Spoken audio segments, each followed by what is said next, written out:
Hi everybody, hello and welcome. I hope you guys are doing very well. I hope you guys are having like just the best week ever.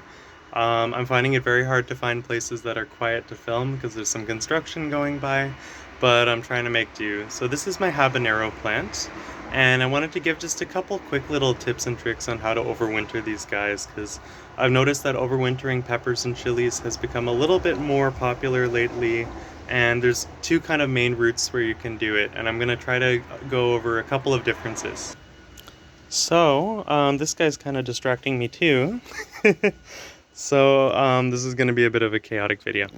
But long story short, there's two different routes that you can take when overwintering chilies, peppers, any solanum basically, kangaroo apples, eggplants, all sorts of different plants like that. And that's, you can either overwinter them as a full house plant, like I'm going to do with this one, or you can overwinter them dormant, in a dormant state.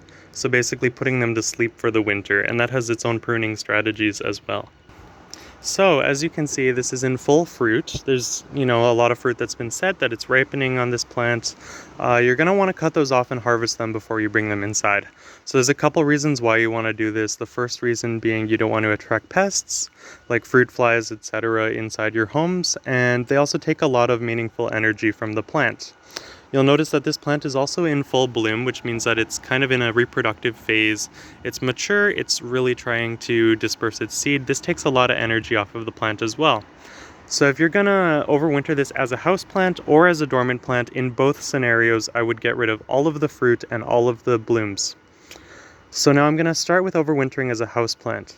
So lots of peppers have really cool sprawling kind of canopies, they cane, and they grow in forks. So you'll see a fork right here. You'll see a main fork down here.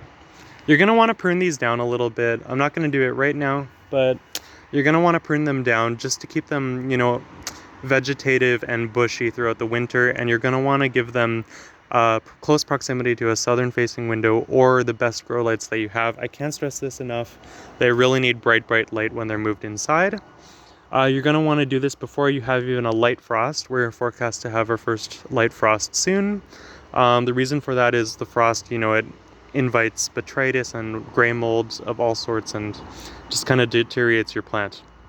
So if you're overwintering these as a house plant, I would cut, a third to half of the canopy off and kind of maintain this middle ground here. And try not to get your rabbits to eat your plants. So, you see this junction here underneath these fruits? See how there's a little lateral bud growing right next to it? I would cut immediately on top of it, about halfway between the junction and those two orange fruits. And I would do so all the way down. So there's a really nice example of a fork here. I would cut all of this top stuff off and leave, a couple of leaf nodes. What you're going to want to do is water them in well. I'd recommend doing a hydrogen peroxide drench or a repot, once again for pest pressures, and you're going to want to keep as much of this corky wood as you possibly can. So if you're overwintering these guys in a dormant state, you're going to want to greatly reduce watering a few weeks before the first light frost, and you're going to want to make sure that this area here is really intact and firm. You're going to want to keep a couple of structural canes and forks. So what I mean by that is, I don't know if you can see here, this over here would be an example of one fork, this over here would be an example of another fork, and you're going to want to cut them quite vigorously.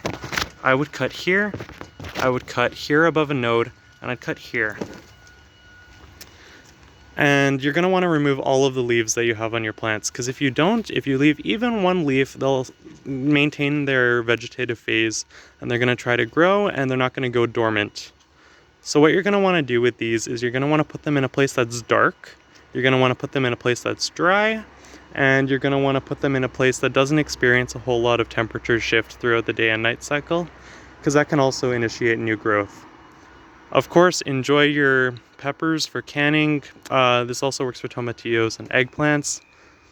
All members of the Solanaceae family. In theory, you could also do this with tomatoes, although it's better to regenerate them from cuttings. Yeah, I hope this chaotic little video kind of helped. Definitely don't fertilize these guys at all if you're gonna, keep them dormant. And put them out when your nighttime temperatures are about 8 degrees Celsius. Which here in southern southern British Columbia, Canada, is typically late March, early April. So yeah, I hope you guys stay blessed, and I hope you guys have a fantastic day. And yeah, thanks for watching.